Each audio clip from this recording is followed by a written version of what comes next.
Bem, vamos ver agora Economia Colonial.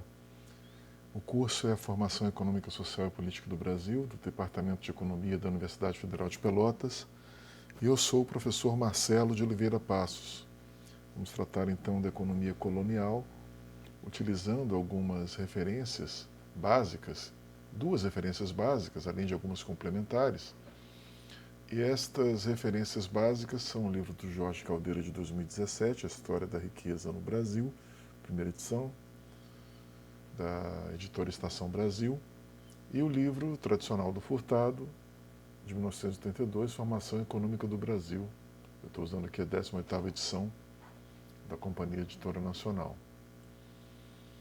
E tem depois referências complementares que eu vou deixar no final da apresentação. Essas duas referências aqui, é bom comentá-las, elas mostram visões opostas. A visão de Jorge Caldeira é uma visão mais atual, teria que ser assim, até porque Celso Furtado já morreu faz muitos anos, e Jorge Caldeira é um autor recente.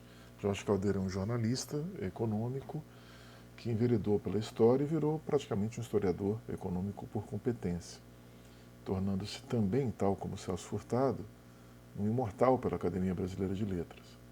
Ambos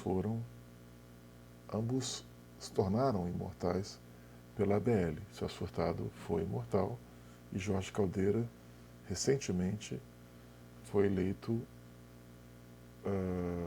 para fazer parte da Academia Brasileira de Letras.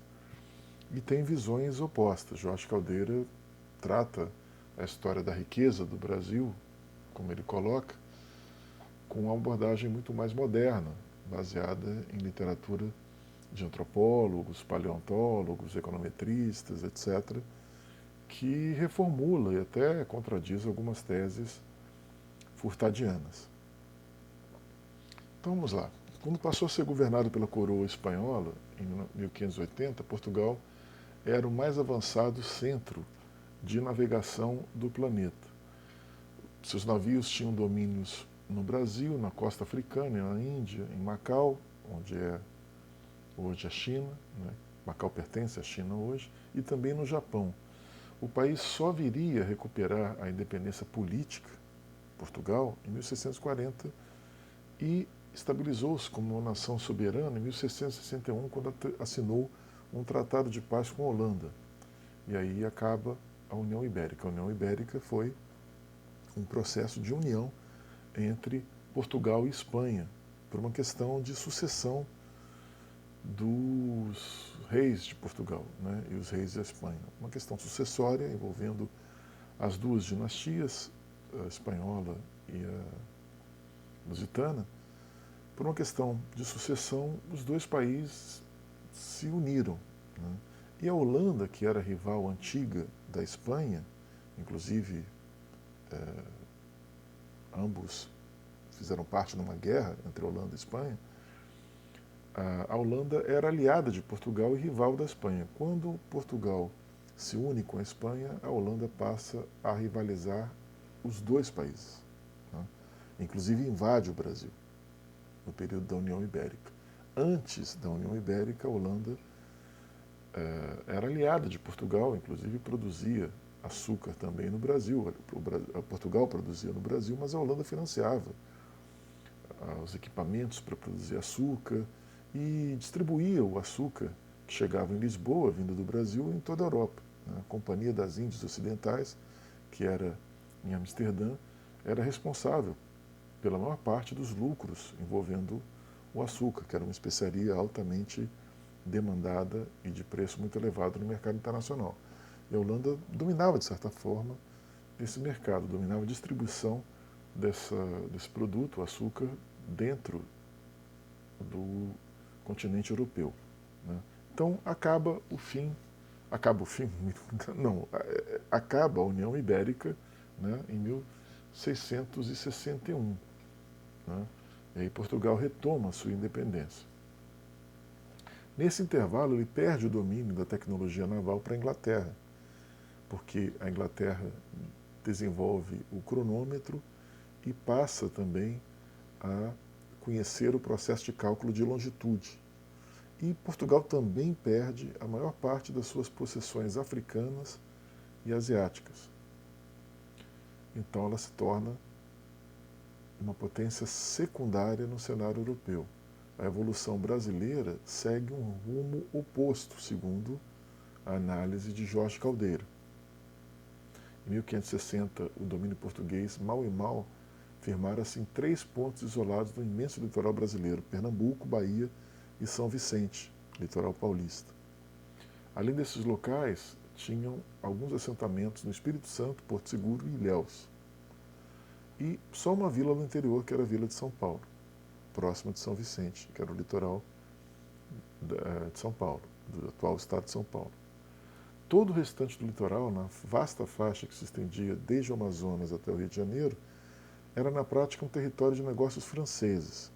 Os franceses dominavam uma longa faixa do litoral que vinha desde da foz do Rio Amazonas até o Rio de Janeiro. Os franceses invadiram o Rio de Janeiro e criaram no Rio de Janeiro a França Antártica. Pelo interior do continente tinha uma sólida base espanhola em Assunção, conectada de alguma forma com o interior de São Paulo. Nessa base, em Assunção, haviam muitos negócios de erva mate, né, onde se situa hoje os estados do Mato Grosso e do Paraná, Mato Grosso do Sul também, e vários fornecimentos, vários produtos para Potosí, que era uma cidade grande, produtora de metais preciosos, e era praticamente um centro irradiador de mineração dominado pela Espanha. A expansão de domínio territorial e negócio a partir de cada um dos pontos centrais da aliança entre Tupi e portugueses foi notável, segundo Caldeira. Então, o domínio territorial português e os negócios a partir da aliança entre Tupi e portugueses foi bastante importante, né? Ele vai explorar muito essa ideia, né, dessa aliança exitosa, bem-sucedida entre povos originários, sobretudo tupis, e portugueses. Agora Norte, Nordeste e os holandeses. Começando por Pernambuco. Em 1550, o domínio restringia-se às cercanias de Olinda, que fica próximo de Recife, bem litoral ali. Recife também é litorâneo, é uma cidade litorânea, mas Olinda mais ainda, né, aberta ao oceano. Nos 70 anos que se seguiram, de 1550 até 1620, de Pernambuco partiram os conquistadores da Paraíba, Rio Grande do Norte, Ceará, Maranhão e Pará. Esse conjunto absorveu o impacto da invasão holandesa, que não atacou o espaço amazônico. Então, essas regiões foram atacadas, foram invadidas pelos holandeses. Pernambuco, Paraíba, Rio Grande do Norte, Ceará, Maranhão e Pará. Depois de 1645, todo esse território, menos Recife, voltou a ficar sob domínio dos pernambucanos. Tudo isso por causa dos moradores locais, porque da Bahia partiram incursões de criadores de gado, com as quais ficou assegurado o domínio de todo o vale oeste do Rio São Francisco. O vale oeste do Rio São Francisco é a margem ocidental do Rio São Francisco, não a margem oriental. O Rio São Francisco, ele corta uma parte do interior nordestino, né? Então, quando eu falo o Vale Oeste do Rio São Francisco, eu estou falando para uma localização mais ao interior, mais distante do litoral, portanto.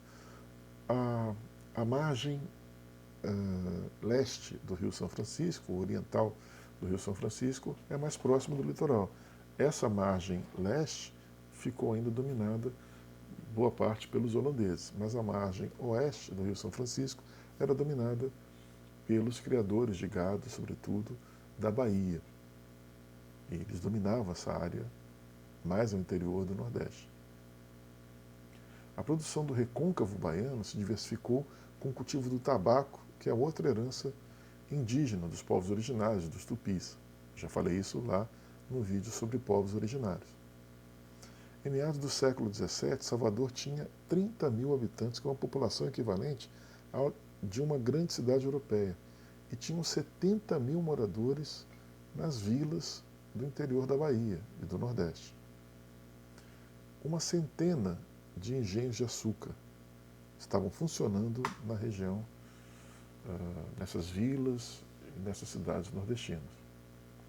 Em 1580, mal e mal, os moradores de São Paulo navegavam o Tietê, e o Nordeste já era uma realidade econômica. Já havia uma produção vasta de açúcar e já tinha uma população bastante representativa.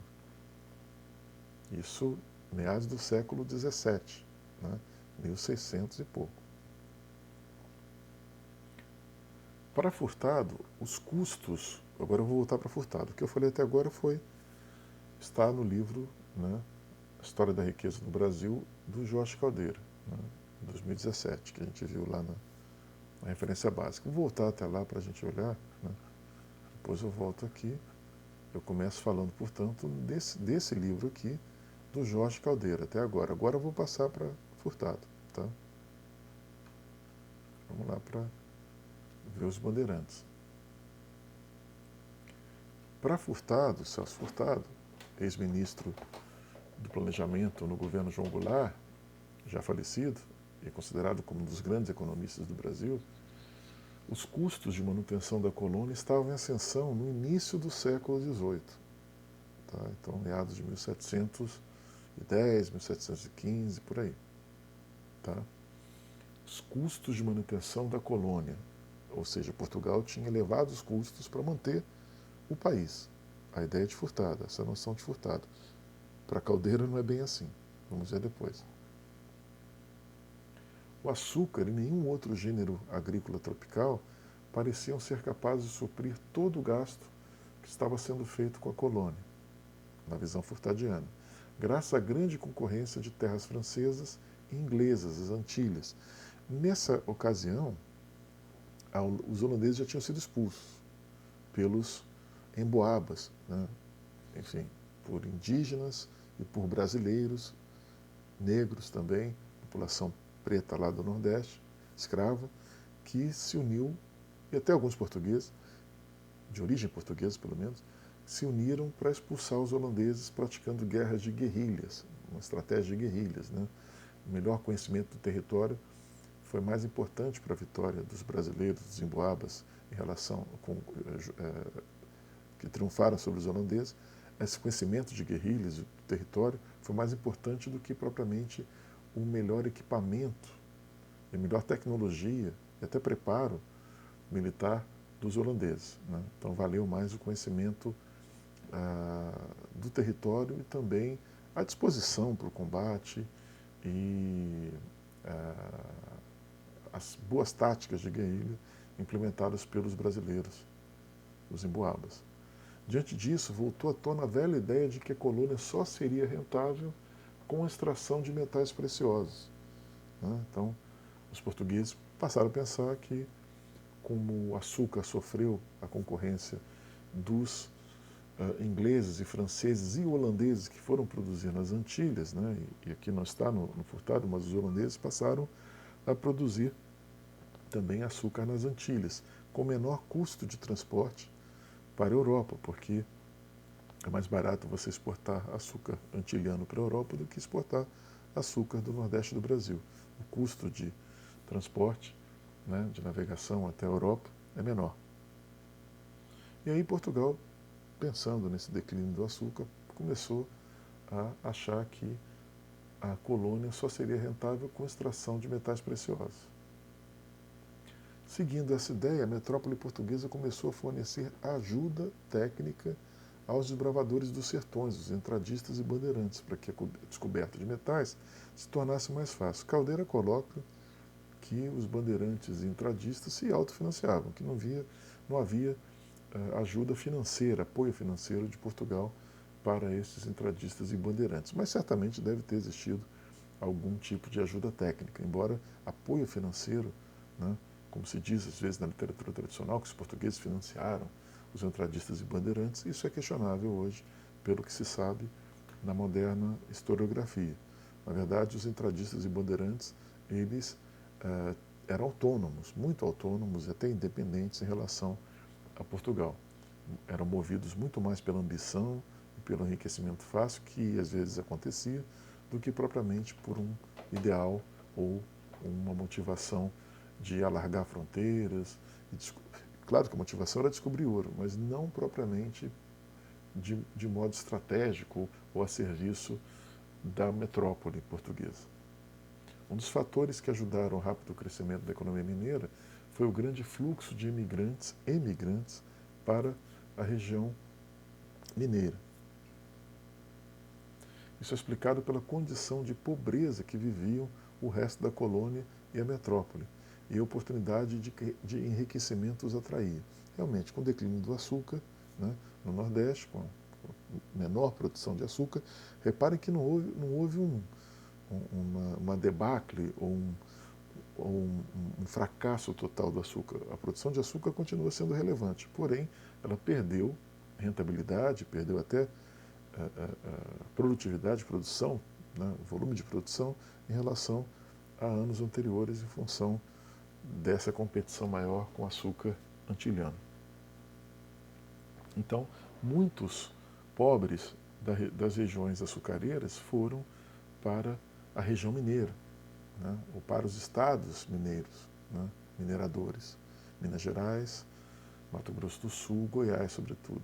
Né, foram para esses estados em busca do enriquecimento rápido. Os bandeirantes surgiram no Brasil entre os séculos XVI e XVII, né? Então estou falando aí de final do século XVI, 1500 e pouco, e início do XVII, 1600 e pouco. Os bandeirantes eram homens paulistas que lideravam expedições para explorar o interior do Brasil. Suas funções incluíam capturar escravos fugitivos, escravizar populações indígenas, procurar metais preciosos. Alguns exemplos de bandeirantes de suas expedições. Manuel Lourenço de Andrade fundou a vila de Nossa Senhora da Graça, do Rio São Francisco, atual São Francisco do Sul, perto de Joinville, em 1658. Essa cidade é uma cidade muito bonita, inclusive, tem praias bonitas, é uma cidade muito antiga e que tem monumentos interessantes, igrejas antigas. A cidade mesmo, uma cidade bonita, eu conheço, é uma cidade muito próxima de Joinville, praticamente é junto de Joinville. Né? Quem sai de Joinville e vai até São Francisco do Sul, praticamente encontra uma paisagem urbana. Né? Não há uma separação, né, um meio rural grande que divida as duas cidades. Né? Uma cidade interessante, tem um porto lá também, Porto de São Francisco do Sul. Tem museus interessantes lá também, museu de navegação lá, bem interessante. Fernão Dias Pais Leme atravessou os sertões do sul até a Serra de Apucarana, né, interior do Paraná, outra cidade que eu conheço também, em 1661. Bartolomeu Bueno de Siqueira chegou a Goiás em 1670. Domingos Jorge Velho, teve grande destaque, esse bandeirante, liderou uma expedição ao Piauí em 1671, chegou longe, né, foi bastante longe. Né. Em 1661, os paulistas mantinham negócios com os nativos em toda a bacia oriental do Prata e do Paraná, do Rio Paraná, área dos atuais estados do Paraná, São Paulo, Mato Grosso do Sul e Mato Grosso, nos vales do Araguaia e Tocantins, os estados de Goiás, Tocantins e Pará, nos vales dos afluentes do Tietê e na região dos formadores do Rio São Francisco, sobretudo em Minas Gerais. Na esteira da expansão, fundaram mais de 10 vilas, uma dezena de vilas pelo interior, nas quais fixaram algo como 50.000 pessoas nessas vilas. Então, o papel dos bandeirantes como elementos de interiorização, né, populacional e também de comércio e de atividades econômicas foi fundamental. Agora eu volto aqui a falar de acordo com a literatura produzida pelo Jorge Caldeiras, o livro História da Riqueza no Brasil. Aqui, essas notas aqui de aula são do livro do Caldeira. Aqui a gente tem um mapa, né? Esse mapa está um pouco desfocado, mas dá para ver aqui, né, as entradas e bandeiras, né? A partir da Paraíba, aqui, a partir de São Paulo, né? Que foi o polo irradiador, principal polo irradiador de entradistas e bandeirantes, né? Aqui reparem que entrou pelo interior, subiu aqui pela região amazônica, chegou aqui bem no, na região amazônica aqui, né? Aqui entrou também pela região centro-oeste, veio para o sul também, aqui para a região perto da fronteira do Uruguai, Rio Grande do Sul, né? Subiu aqui pelo interior da Bahia. Esse mapa aqui está melhor, tá? Esse mapa está melhor. Aqui, na seta vermelha, a gente tem caça a indígenas, escravização de indígenas. Eu falei no vídeo sobre povos originários que os indígenas foram sim escravizados. Muitos foram escravizados, né? Então aqui, os entradistas e bandeirantes saíram de São Paulo para o interior, aqui, né? Caçando indígenas. Para Cuiabá, Goiás, Vila Rica e até Belém, né? Eles foram atrás da mineração. E aqui, o chamado sertanismo de contrato, tá? Que foi aqui para as regiões do Nordeste, né? Atrás das ervas do sertão e de produtos do interior aqui, dos sertões, né? Essas ervas tinham valor comercial também e eles buscavam, né, comercializar essas ervas, tabaco, enfim, uma série de produtos, inclusive cachaça, né? Eles comercializavam. Agora a fundação do Rio de Janeiro. Outro ponto de expansão que se formou após a fundação do Rio de Janeiro, em 1565, mas não na direção do interior, foi graças a Salvador Corrêa de Sá, que foi o maior empresário brasileiro do século XVII. Aqui, ó, a partir do Rio de Janeiro, a gente tem, né, incursões, né, para o interior. Essas em verde aqui, né. Ele foi até Assunção, reparem que ele sai daqui, ó, vai até Assunção, interior aqui até Assunção, esse Salvador Corrêa de Sá, vai até Assunção levar a irmã que iria se casar com o governador Luiz de Céspedes Cheria. Ele foi convidado para participar de incursões contra nativos locais, virou herói em Tucumã e se casou com uma rica herdeira. A fim de ampliar seus negócios, os negócios da mulher, foi até Potosí, Bolívia, como eu falei, centro da mineração de prata de toda a economia mercantil da América do Sul. Era a segunda cidade mais populosa do mundo, só perdia para Paris, tá? E era uma cidade riquíssima, né? Polo de produção de prata e outros metais preciosos. Voltou ao Rio de Janeiro, estabeleceu uma rede de trocas alternativa dos paulistas pelo interior, comprava escravos em Angola, vendia para os espanhóis em Buenos Aires e acumulava lucros na forma de moedas de prata. Então ele virou um comerciante, traficante de escravos, né? E um minerador também, porque ele obtinha prata, né? Não minerava propriamente, mas obtinha recursos em prata. Com a restauração em 1640, conseguiu ser designado por Dom João IV para reconquistar Luanda. Não é Dom João VI, Dom João VI já é 1800 e pouco, né? Já é século XIX. Final do século XVIII, início do século XIX, Dom João VI, né? E a restauração em 1640 é quando Portugal volta a se tornar independente e sai, e a União Ibérica se desfaz, né? Ele é designado por Dom João IV para reconquistar Luanda, que é a capital hoje de Angola. Ele vai combater em Angola, que tinha sido também tomada pelos holandeses. Então ele vai com um exército de indígenas reunidos no Rio de Janeiro, comanda esse exército, vai lutar na África, cumpre a missão e é nomeado governador por 3 vezes, o primeiro governador, por 3 vezes do Rio de Janeiro, né? Ele é o primeiro de uma série de nativos da colônia a ocuparem o posto de governador do Rio de Janeiro. Esse cara aqui, Salvador Corrêa de Sá, e Benevides, o moço. Ele nasceu na Espanha, na verdade, em Cádiz. Cádiz é uma cidade espanhola, né? Só que, na época, pertencia, aqui em 1602, 1638, pertencia à União Ibérica. Então, é um português nascido em Cádiz. Né?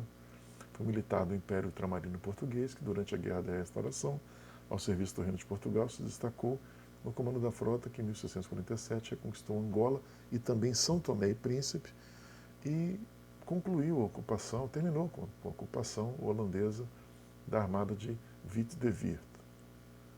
Ele, então, né, foi um empresário também, um dos mais ricos, o mais rico da época. Né?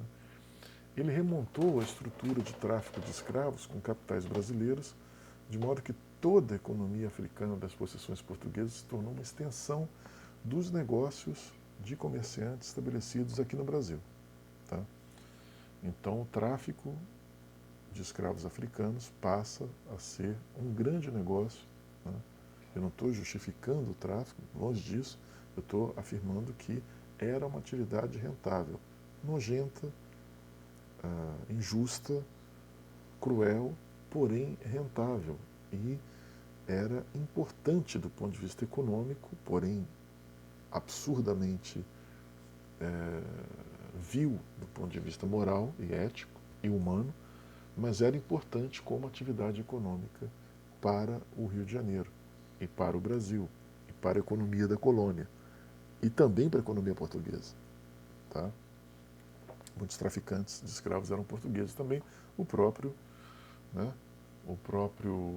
Salvador Corrêa de Sá era português. Né? A expansão internacional viabilizou a instalação local de meia centena de engenhos de açúcar, de novo açúcar, alguns ao redor da cidade do Rio de Janeiro, sobretudo na região de Campos dos Goitacazes, onde havia uma tribo chamada justamente de Goitacazes, que os portugueses dizimaram, espalhando varíola na região, contaminando esses indígenas que dormiam em regiões naturais, ou seja, junto à natureza, e os portugueses deixavam cobertores, né, guerreando junto com esses indígenas que eram muito combativos, grandes nadadores, e eram também, como nós vimos nos povos, na apresentação, na aula sobre os povos originários, nós vimos que alguns indígenas eram antropófagos, os goitacazes eram antropófagos, eram grandes combatentes, e os portugueses dizimaram a população de Goitacazes nessa região de Campos, espalhando a varíola, contaminando os cobertores que eles deixavam para os indígenas se cobrirem com varíola, com o vírus da varíola. E aí os indígenas pegavam varíola e morriam. Aqui o comércio de escravos, no comércio da Rua dos Valongos, que é uma pintura de Jean-Baptiste Debré, que eu já falei sobre ele, um pintor da missão francesa, financiada por Dom João VI quando veio ao Brasil, em 1808. E aqui é o comércio da Rua dos Valongos, né? Essa pintura de Jean-Baptiste Debré. Agora eu vou falar sobre o Cais do Valongo. Tá? Essa região aqui é um bairro, é uma rua, né? Uma região, não é bem uma rua, é uma região, né? Dentro de um bairro chamado Bairro da Saúde, próximo do centro do Rio de Janeiro, próximo também do Porto Maravilha, né? Da Praça Mauá, no Rio de Janeiro, antiga Praça Mauá. Antiga não, ela existe ainda, né? Só que antes essa era uma região habitada. Né? E durante as obras para as Olimpíadas, obras de reconstrução lá do Porto Maravilha, no Rio de Janeiro, eles descobriram vários esqueletos, inclusive de escravos, dessa região do Cais do Valongo. Né? O Cais do Valongo, no Rio de Janeiro, o bairro da Saúde, foi o principal porto de entrada de africanos escravizados no Brasil e nas Américas. Em 9 de julho de 2017, ele passou a fazer parte da lista de monumentos do Patrimônio Mundial da Organização das Nações Unidas, a ONU, para a Educação e Ciência e Cultura, a Unesco. Né? Chegaram ao Brasil cerca de 4 milhões de escravos ao longo de mais de 300 anos de regime escravagista. A maioria desses escravos chegou, cerca de 1 milhão, um quarto praticamente, passaram pelo Cais do Valongo durante mais de 40 anos. O Valongo tornou-se, assim, tristemente, o maior porto receptor de escravos do mundo. Só que a preservação desse monumento, ela significa não somente um monumento, não é longe disso um monumento à escravidão. Pelo contrário, é um monumento à memória, à preservação da memória desses crimes humanitários que foram cometidos pelo período da escravidão, né? O valongo simboliza a resistência, a luta pela liberdade, a herança do trabalho incansável do povo africano no Brasil e no continente americano como um todo. Então, através desse monumento, celebra-se também a influência enorme que teve o povo africano na cultura brasileira, nas tradições brasileiras, na culinária, nas obras públicas brasileiras, nos monumentos, nas igrejas, enfim, tudo isso foi construído muito com o esforço, o trabalho incansável da população escrava africana. O caso do Valongo foi redescoberto em 2011 durante as obras do Porto Maravilha. A construção foi em 1811. O motivo era evitar o desembarque, o motivo de ele ser construído em 1811, né, era evitar o desembarque e o comércio de escravos na Rua Direita, que hoje é a Rua 1º de Março, que é lá mais para o centro do Rio de Janeiro. Então eles botaram mais afastado do centro, o Cais do Valongo, e esses escravos eram desembarcados ali, o comércio era feito ali mesmo, no Cais do Valongo, e eles eram conduzidos, levados para as plantações de café, fumo e açúcar no interior do Rio de Janeiro e de outras também regiões do Brasil. Os que ficavam ali, no Rio de Janeiro, ficavam em trabalhos domésticos ou então eram destinados à construção de obras públicas no Rio de Janeiro. Aqui continua o Rio de Janeiro, né? O conjunto de atividades gerou um volume de negócio suficiente para o Salvador Corrêa de Sá entrar em novos empreendimentos.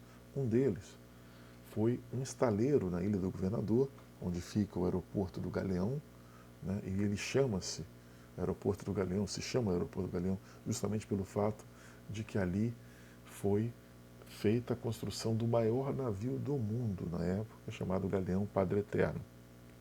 Tá? E esse navio foi construído com a contribuição de carpinteiros indígenas. Então, Salvador de Sá, o grande empresário da época, em 1650, chegou a construir o maior navio do mundo na época, o Galeão Padre Eterno. Agora, a prata e a acumulação interna de capital. Investimentos como essa construção desse navio exigiam muito capital. O comércio com Buenos Aires, as incursões paulistas pelo Vale do Paraguai, Assunção sobretudo, constituíam uma rede de captação de prata. E os indivíduos que ficavam ricos com esse comércio, com essa captação de prata, deixaram de ser apenas aqueles casados com muitas mulheres índias, dentro daquela associação que eu falei para vocês, lá quando eu falei dos povos originários, e passaram a ser donos de muito gado e muitos títulos de terra, né? Então, além do gado, além do casamento com mulheres indígenas, quando eles casavam com mulheres indígenas, eles tinham os cunhados, e esses cunhados trabalhavam juntos a eles, né? Então, além desses caras, uma outra classe de pessoas ricas surgiu dentro dessa rede de captação de prata e que se estendia pelo interior e também traficava escravos. Tá? Então, essa atividade econômica, né, tráfico de escravos e captação de prata no interior, ela foi praticamente esquecida durante toda a produção da literatura tradicional de história econômica do Brasil. O Jorge Caldeira traz esse setor econômico, esse segmento importante da economia brasileira. Não estou falando que é justo, estou falando que é importante, que era relevante, né? Criava uma renda, um fluxo de renda importante para o país, né? De modo, talvez não, com certeza de modo imoral, baseado em escravos, né? Porém, era um segmento importante para a economia brasileira. Tanto quanto os produtores de açúcar e os comerciantes do litoral, o surgimento de fortunas monetárias sob a forma de prata refletiu uma acumulação de capital nos circuitos econômicos internos da América, do Brasil sobretudo, e também da América Espanhola, Paraguai e Argentina. Isso é praticamente ignorado na literatura tradicional, inclusive ignorado pelo Celso Furtado, que não tinha literatura na época que documentasse isso. Furtado não foi culpado de ignorar isso. Ele simplesmente não tinha acesso a essa literatura e a esse conhecimento. A prata originária da área espanhola não só permitia a acumulação de capital, no interior do continente, mas era essencial para manter a produção exportadora. E a produção também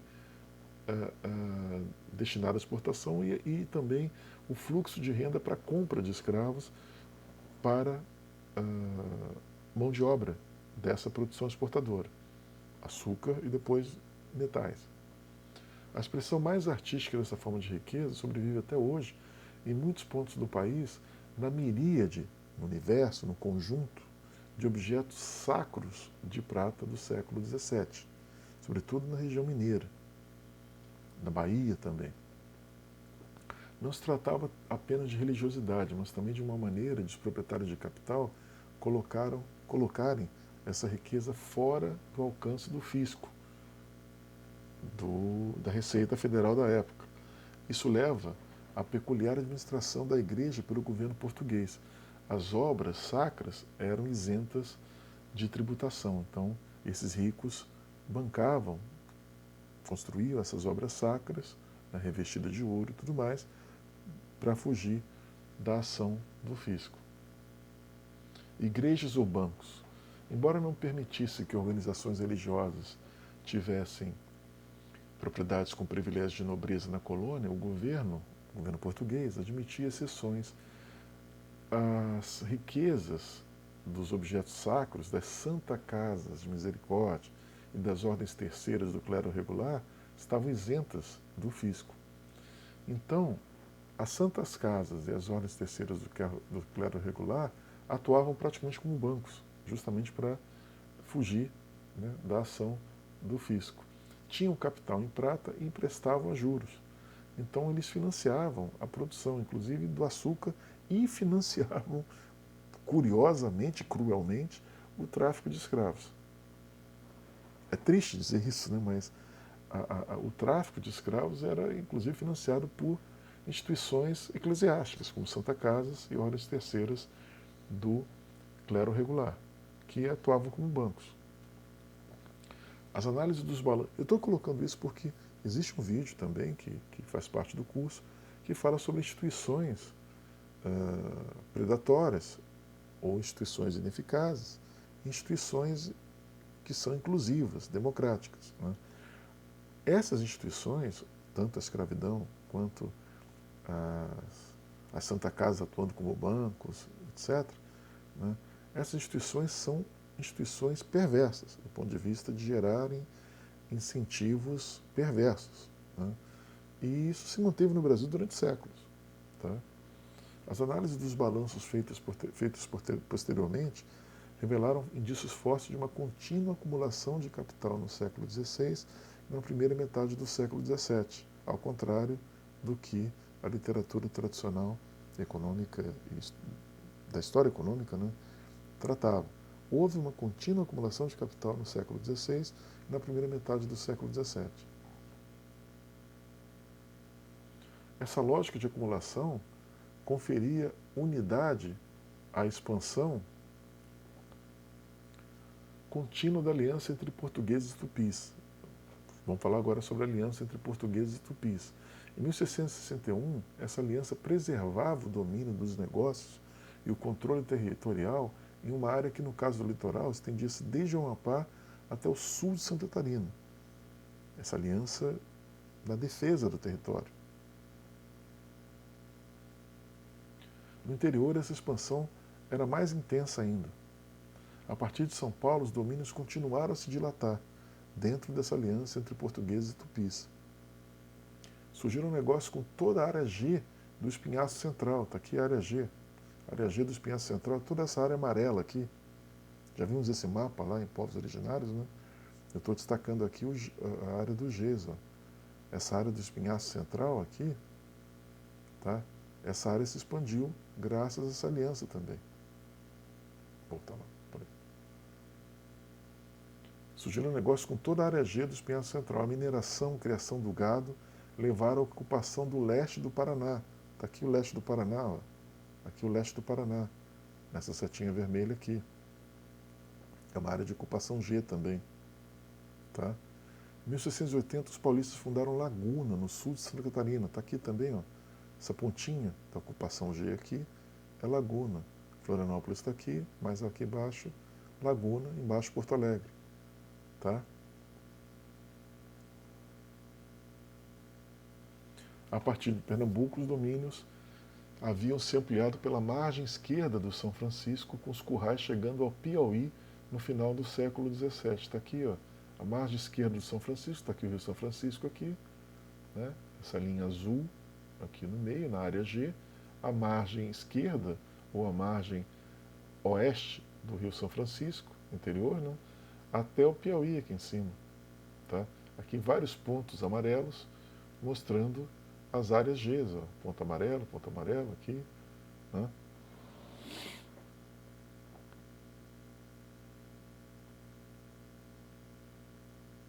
Final do século XVII chegou até o Piauí.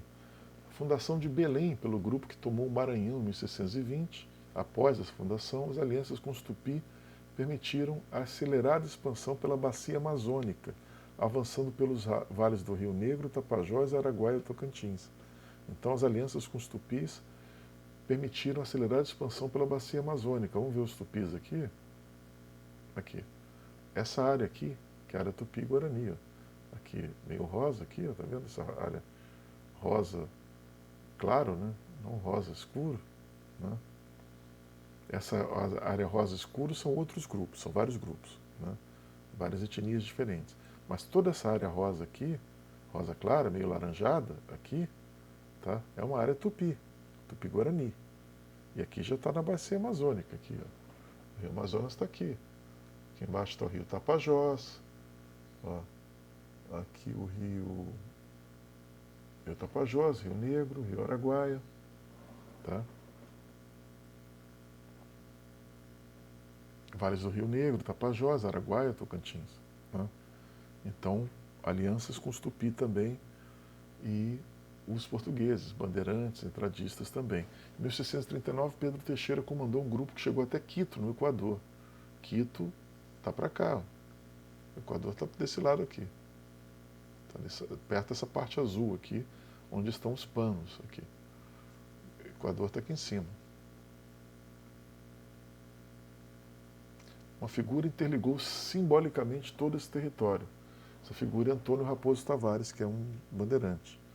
Estava entre aqueles que desarticularam as reduções espanholas em 1629, participou de uma incursão ao Rio Grande do Sul, lutou contra os holandeses, embarcou no Rio Grande do Norte, em 1639, percorreu 3.000 quilômetros pelo sertão nordestino até chegar a Salvador.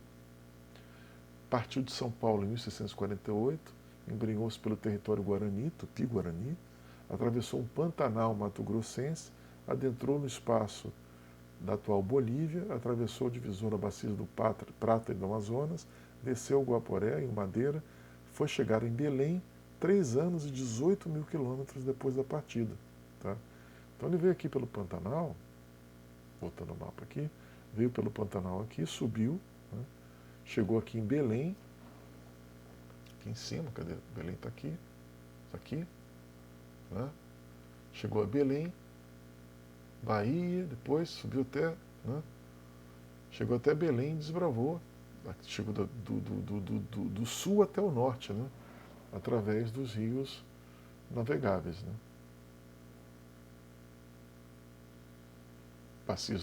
Atravessou o divisor das bacias do Prata e do Amazonas, desceu o Guaporé e o Madeira, foi dar em Belém 3 anos e 18.000 quilômetros.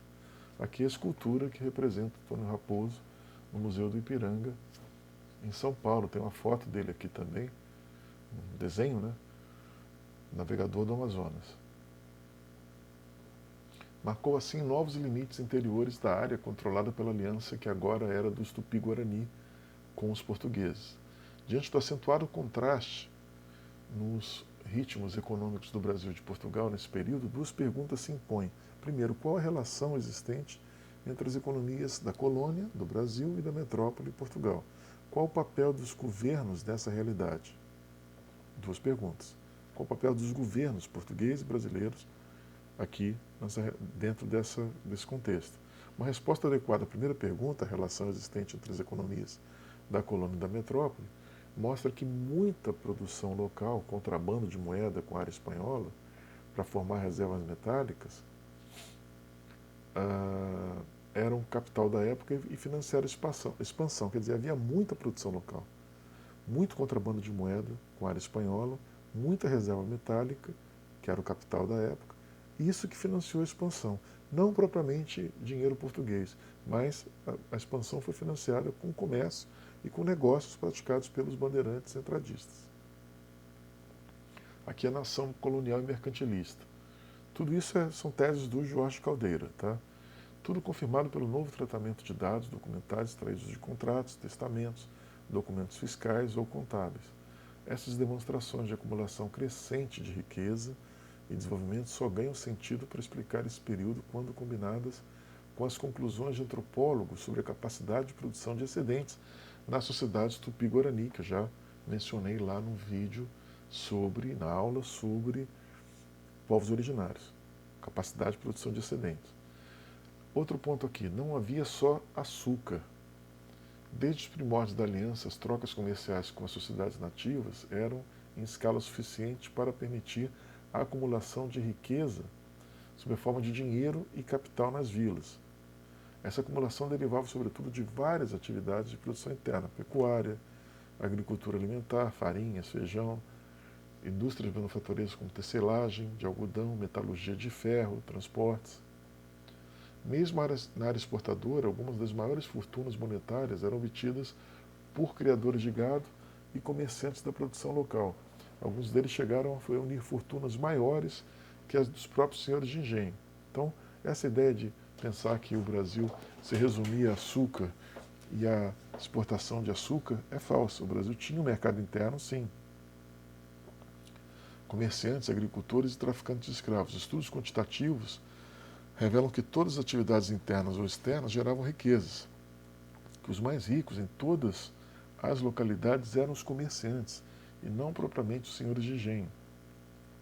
E os mais ricos entre os comerciantes eram os traficantes de escravos africanos. Os produtores agrícolas na exportação ou no mercado interno tinham fortunas menores, mas também eram ricos. Em áreas mais distantes da exportação, como São Paulo, as grandes fortunas monetárias eram obtidas a partir de trocas com os nativos e com a área espanhola, sobretudo Assunção e Buenos Aires, vinculada à mineração da prata, um pouco também Potosí, na Bolívia. Outro ponto aqui, economia de subsistência, não havia economia de subsistência. Isso permite mostrar um retrato muito diferente, não apenas das áreas do governo tupi, mas também naquelas vilas do sertão. Um retrato diferente daquele obtido com o emprego da noção de economia de subsistência, que era muito usada essa ideia de que os indígenas e no restante do país a produção era subsistência. Não, havia um mercado interno dinâmico e pujante. Tal noção gerou a descrição tradicional da economia das vilas e do sertão nesse período como sendo uma economia de baixa produtividade, incapaz de gerar excedentes, sem dinâmica mercantil, ao mesmo tempo que atribuía toda a dinâmica mercantil ao setor exportador. Isso é falso. O próprio Celso Furtado coloca dessa forma e ignora o papel do mercado interno, que não era necessariamente vinculado ao setor exportador, mas era vinculado ao tráfico de escravos e vinculado à produção de minério, prata, sobretudo, no interior da América Latina, no caso da América do Sul. O único dado basta para mostrar que nesse período o setor exportador não era capaz de gerar dinâmica no mercado interno. Esse dado é o seguinte: a produção de açúcar no Brasil em 1624, ano da primeira invasão holandesa, foi de 960 mil arrobas. Esse volume somente seria atingido mais de um século depois, em 1737, quando foram produzidas 937 mil arrobas. Então, mais de um século para atingir a produção de um século atrás. Os preços caíram, na maior parte do período, foram caindo. R$ 1.700 por arroba em 1637 para R$ 778 por arroba em 1679. Desse modo, a grande expansão da área de domínio e também da riqueza, que é mostrada pelos estudos quantitativos, como existente desde o século XVI, só pode ser explicada como uma mudança radical na forma de entender tanto a produção interna como os governos e a vida no sertão. O sertão brasileiro era produtor, tinha um comércio interno relevante. Esse é o ponto que o Caldeira insiste em demonstrar com base nesses dados. Ainda que se ressalve o acentuado crescimento da produção de açúcar entre 1580 e 1624, quando o produto tornou-se o mais importante das trocas entre as Américas e a Europa. Mesmo que a produção de açúcar tenha crescido, né, os levantamentos quantitativos sugerem que não há como sustentar o conceito de uma economia colonial dual, setor interno sem dinâmica e setor exportador dinâmico. Não era assim. Quando se reconhece na economia nativa a capacidade de gerar excedentes, a economia dos povos originários, e a circulação desses excedentes, tudo muda. Eu expliquei a ideia da capacidade de gerar excedentes dos povos originários, né? Então, esses excedentes eram trocados também por bens dos bandeirantes, dos comerciantes do interior, né? E havia, sim, um mercado dinâmico no interior. O que se nota, graças aos novos conhecimentos, é uma evolução contínua de acumulação que começa nas trocas de ferro entre tribos sem contato direto com europeus, passa pelos ranchos nos quais os produtos eram guardados para serem trocados por ferro quando viessem parentes aliados desses grupos tupi, nativos ou moradores de vilas, continua na atividade local de produção das vilas, metalurgia, gado, na acumulação de dinheiro que financiava a produção exportadora e vai para além do espaço da aliança com o controle do tráfico de escravos africanos pelos capitais brasileiros, até mesmo na África. E envio regular de navios com escravos para Buenos Aires, trocas de prata pelo interior, completando um circuito multinacional de acumulação centrado aqui no Brasil. Tal retrato econômico implica igualmente a necessidade de uma revisão sociológica. Tá? Essa revisão sociológica vai ficar para o próximo vídeo. Eu vou falar esse retrato sociológico, vou tratar no próximo vídeo. Também esse retrato sociológico vai vir da obra essencial, a riqueza, a história da riqueza no Brasil, do Jorge Caldeira. Até lá, o próximo vídeo. Até lá.